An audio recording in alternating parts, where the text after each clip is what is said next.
Pessoal, boa noite. A ideia da aula de hoje, tá? Nós vamos trabalhar com algoritmo. Então, nessas duas primeiras aulas, acho que nessas 3 aulas, né? Nós vimos a questão um pouco aí do Tinkercad, né? Até para vocês quebrarem, vamos dizer assim, quebrar o gelo no início aí da programação, para entender que não é difícil, né? Programar não é difícil. Então a ideia foi essa. Sendo que para a gente passar por essa disciplina de lógica de programação, é muito importante nós entendermos os conceitos da lógica de programação e as ferramentas da lógica de programação que vai possibilitar com que vocês programem qualquer linguagem de programação. Então, acho que foi a primeira ou a segunda aula, eu falei sobre que existem várias linguagens de programação. Existe a C++, existe a Portugal, que vocês vão programar nessa disciplina, existe a linguagem Python, existe a linguagem que vocês vão usar aqui no CLP, que é a linguagem Ladder. Enfim, existem várias linguagens de programação. E existe uma lista imensa, tá? Centenas de linguagens de programação. Então eu não quero que vocês foquem na linguagem de programação. A linguagem de programação ela não é o mais importante, ela é o meio. O mais importante é a lógica de programação, é você saber ter o raciocínio computacional. É você olhar para um problema e arquitetar a solução. É isso que as empresas, é isso que, quando vocês estiverem desenvolvendo um projeto, vai ser exigido de vocês. É você olhar e você já saber qual vai ser a solução. Independentemente da linguagem. Então vocês precisam ter essa habilidade. E esse é o objetivo dessa disciplina. Tá? De fazer você pensar.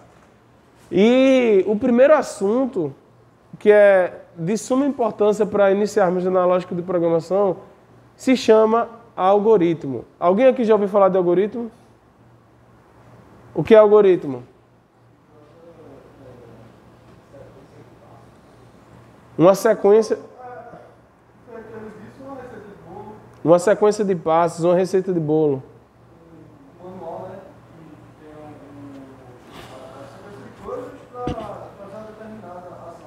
Isso. E aqui? O que é algoritmo? O que é que vocês definem? Vocês concordam com ele? Então, algoritmo é exatamente isso. É a sequência, é um passo a passo. Algoritmo é um passo a passo, é uma lista de instruções. Então, vamos dar exemplos aqui. Uma receita de bolo, como foi falado. Uma receita de bolo é um tipo de algoritmo. Por quê? Porque tem uma sequência, tem um passo a passo. E o passo a passo, ele tem 2 elementos fundamentais. Uma sequência, preste atenção, uma sequência tem 2 elementos fundamentais. O primeiro elemento é porque na receita diz tudo o que deve ser feito. Mas não basta só dizer tudo o que vai ser feito.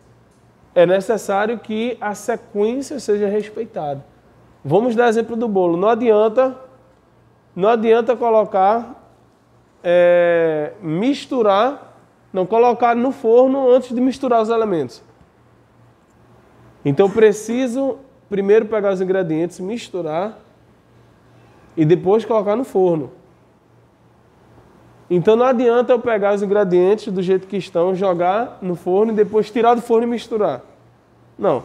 Existe uma sequência. E por que isso é importante na programação? Porque a máquina ela executa instruções de forma precisa e de forma sequencial. Forma precisa e sequencial. Ou seja, a precisão é importante para a máquina e a sequência também é importante. Então, não sei se vocês perceberam, mas quando vocês programaram, as instruções elas são executadas de cima para baixo, da esquerda para a direita. Então existe uma sequência, existe uma lógica. Então é muito importante que a gente entenda isso. Então quando vocês estiverem digitando o código, vocês devem olhar para o código e mentalizar. A máquina vai executar uma instrução por vez. Os mais poderosos sistemas operacionais executam uma instrução por vez, sendo que eles executam de forma rápida, mas eles executam uma instrução por vez. Sendo que, como é tão rápido, ele pode executar uma, executar outra. Aí, existem sistemas que nós chamamos de multitarefas. Então, imagine uma pessoa na cozinha, um chefe, fazendo vários bolos ao mesmo tempo. Nem todo chefe tem a mesma habilidade de fazer, por exemplo, né, uma refeição, várias refeições ao mesmo tempo. Na computação é a mesma coisa. Existem processadores menos potentes e mais potentes, mas todos executam uma instrução por vez. E é muito importante nós entendermos esse conceito, porque quando vocês estiverem digitando código, vocês têm que pensar, poxa, a máquina vai executar essa instrução que eu estou digitando. Depois, ela vai executar essa seguinte. Ela não vai executar tudo de uma vez. Ela vai executar uma instrução por vez. Tá certo? Então, a gente precisa entender isso, que o algoritmo é uma sequência onde eu vou ter as etapas que devem ser feitas, executadas, e na sequência correta. Alguém tem alguma dúvida? Posso avançar? Beleza. Então, no algoritmo, a gente pode representar para qualquer coisa na nossa vida.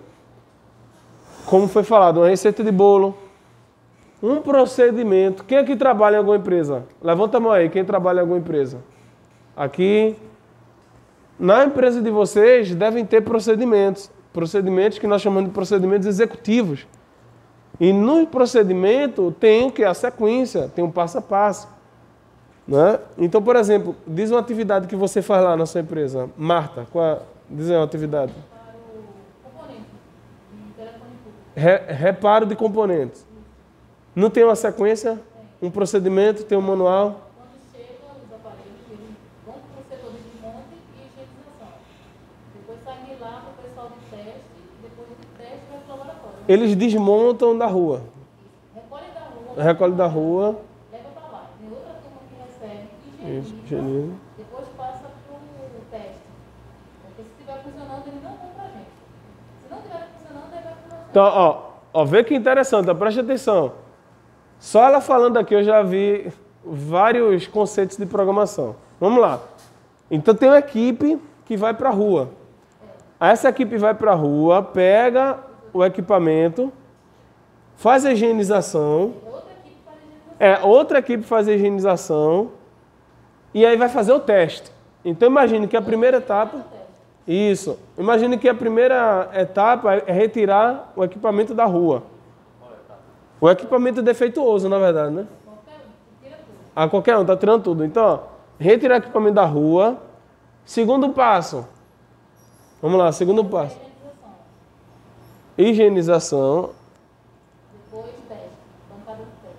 Bancada de teste, terceiro passo. Depois... Laboratório.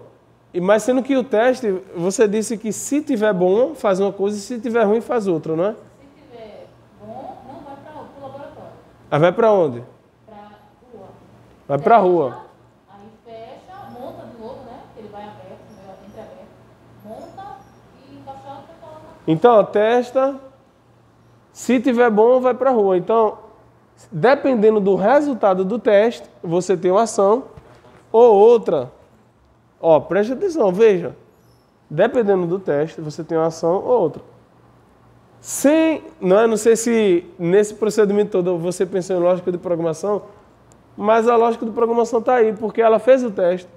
Se o equipamento está bom, volta para a rua. Se tiver ruim, vai para a equipe da manutenção. A equipe vai fazer a manutenção, faz o teste, aí volta para o teste. Não está funcionando, vai para a equipe de manutenção. Então pode ficar no loop. E aí o gerente vai dizer, poxa, equipe de manutenção, você repara, volta para mim, eu testo, vai para o bancada, e aí? O que é que está acontecendo? Aí pode dizer, olha, a gente já fez de tudo e esse equipamento não dá certo. Então, é um fluxo. Né? E aí pode colocar um outro loop condicional lá. É um equipamento quebrado? É. O equipamento tem dentro da empresa? Não. Aguardar em estoque. O componente chegou? Não. Aí fica lá no loop. Enfim, tudo isso, né? poderia até fazer aqui uma lógica de programação só desse processo. Por que eu estou falando isso? Porque nós, quando formos fazermos os nossos projetos, antes de digitar o código, nós precisamos digitar, escrever, construir a lógica de programação. Então, por exemplo, antes de escrever um procedimento, de como vai ser o reparo, de qual equipamento vai usar para fazer o reparo, de qual ferramenta vai usar para fazer o reparo, precisou de toda essa parte estratégica que a gente conversou aqui. Então é muito importante a gente entender que não adianta você digitar o código. Você tem que fazer a lógica, você tem que fazer a parte estratégica. Eu gosto de usar o exemplo do bebê. Todos nós aqui um dia estávamos, não é, no útero, né, das nossas mães. E os 3 primeiros meses, preste atenção, os 3 primeiros meses são os mais importantes. Por quê? Porque são nos 3 primeiros meses que o bebê ele passa pela concepção. Na verdade, pela formação. É nos 3 primeiros meses que é formado o braço, os olhos, não é? A parte da cabeça, os pés, as unhas. Se tiver um defeito, se tiver qualquer defeito nessa etapa, aquele bebê vai carregar essa deformação por quanto tempo? O resto da vida. Então, quando nós estivermos fazendo nosso projeto, é muito importante nós pararmos e pensar na parte estratégica. Muitas vezes a gente que está aprendendo a programar, a gente quer logo programar, pois quero programar. Mas tem uma etapa muito importante antes, ou até mais importante, que é a concepção. E aí, se você fizer algo errado na concepção, você vai levar para todo o seu projeto. Até chegar ao ponto de comprar um equipamento errado. E se o equipamento for caro? Existe uma curva chamada curva S, que é desenvolvimento de projetos. A curva S é o seguinte, é custo e tempo. Assim, custo e tempo. É a curva S, ela começa aqui embaixo e faz assim e aumenta. Qualquer modificação que você fizer no início do projeto, qualquer modificação que você fizer e tiver no papel, é fácil. Vamos supor que a gente vai fazer a concepção do projeto agora. E está no papel. Se der errado, o que é que eu faço com o papel? Jogo fora. Quanto custa um papel desse? Oi? Mas eu vou marcar aqui, quando for no final. Então, quando eu for desistir aqui desse projeto, basta jogar esse papel fora. Quanto custa esse papel? Centavos. Se brincar, menos de 1 centavo. Agora, se eu já tiver comprado os equipamentos, se eu já tiver investido, e aí, quanto é que vai custar? Então é muito importante concepção de projeto. E a ideia de algoritmo é essa, você precisa mentalizar a parte estratégica, tá bom? Alguém tem alguma dúvida? Tem alguma dúvida? Ninguém? Então o que é que a gente vai fazer?